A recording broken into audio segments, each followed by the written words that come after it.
¿Realmente hay gente que no piensa?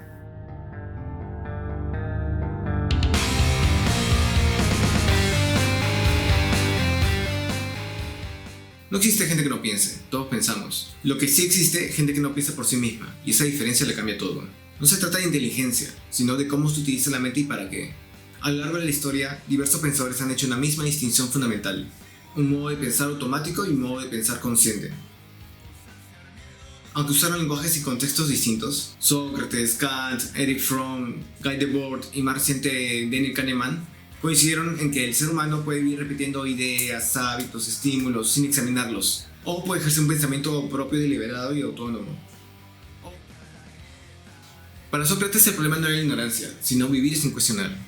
Su famosa idea de una vida no examinada no merece ser vivida apunta a quienes actúan por costumbre, frente a quienes se detienen a pensar críticamente sobre sus actos y valores. Kant llevó esta distinción al terreno de la razón y la libertad. Para él, pensar de forma automática era obedecer normas, tradiciones o autoridades sin reflexión, mientras que pensar de forma consciente implicaba atreverse a pensar por uno mismo, asumiendo la responsabilidad del juicio que se vaya a hacer. Ya en el siglo XX, Erich Fromm describió al hombre autómata, aquel que adapta su pensamiento para encajar y funcionar, en contraste con el individuo auténtico, capaz de desarrollar criterio propio y actuar desde la conciencia, no desde la presión social. Luego, Guy Debord, desde la crítica cultural, advirtió que la sociedad del espectáculo empuja a las personas a una pasividad mental constante, donde se consume sin reflexionar. Su distinción apunta a quienes viven absorbidos por los estímulos y apariencias, frente a quienes logran tomar una distancia crítica de ese flujo. Finalmente, Daniel Kahneman explicó esta diferencia desde la psicología cognitiva: un pensamiento rápido, automático o intuitivo frente a uno lento, consciente y analítico. Su aporte muestra que ambos modos existen en todos, pero que el pensamiento automático domina si no se le cuestiona.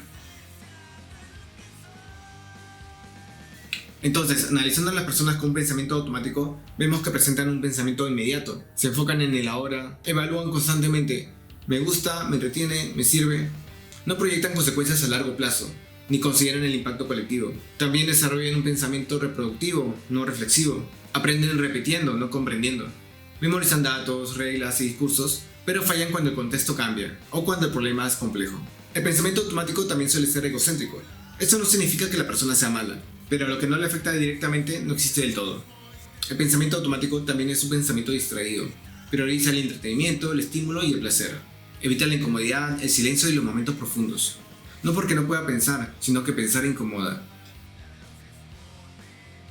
Y del otro lado, las personas con pensamiento consciente desarrollan un pensamiento extendido. No se quedan en el ahora. Proyectan consecuencias y se preguntan: si hago esto, ¿qué pasa después? ¿Y a quién afecta? Ejercen un pensamiento crítico y transferible. No memorizan, entienden, pueden aplicar lo aprendido a nuevos contextos y cuestionan incluso aquello que les enseñaron. También practican un pensamiento ético. No es moralista, es consciente. Considera al otro. Se pregunta por la justicia, el equilibrio y el daño. No hace el bien por premio, sino por coherencia interna. Y finalmente, el pensamiento consciente desarrolla un pensamiento deliberado. Toleran el silencio. Prefieren los momentos profundos a diferencia de los estímulos constantes. Eligen la calma, no por aburrimiento, sino por claridad. Pensar aquí es una práctica, no un reflejo. Entonces, mientras que la persona de pensamiento automático vive reaccionando, la de pensamiento consciente vive eligiendo. Uno repite, se adapta, se distrae, el otro cuestiona, comprende, se responsabiliza. Desde luego, nadie nace en el segundo grupo. Ese tipo de pensamiento se construye, y suele aparecer cuando alguien se incomoda con lo automático. Empieza a hacerse preguntas y acepta que pensar implica renunciar a cierta comodidad.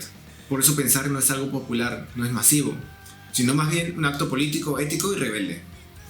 ¿Y tú, con qué tipo de pensamiento te identificas? ¿Con el pensamiento automático o con el pensamiento consciente? Deja tu comentario. Nos vemos.